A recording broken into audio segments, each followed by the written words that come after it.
After Lewis's conversion, he went on not just to become a Christian and a strong Christian, but the most influential Christian writer of the 20th century.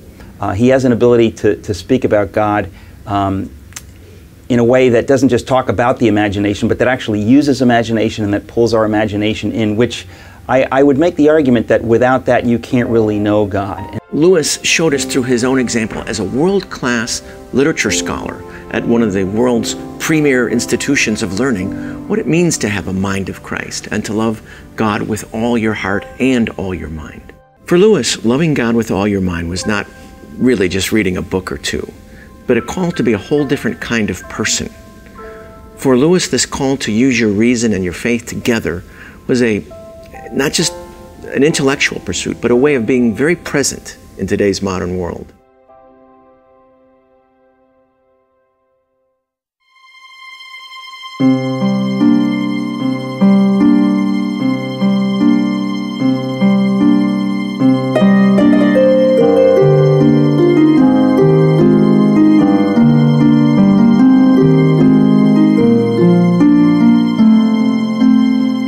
As a boarding school student, Lewis labeled the mandatory chapel just an opportunity to daydream. Looking back on a childhood of tedious church lessons filled with cliches and formulaic answers, the adult Lewis turned to the imagination to recapture the true power of the gospel.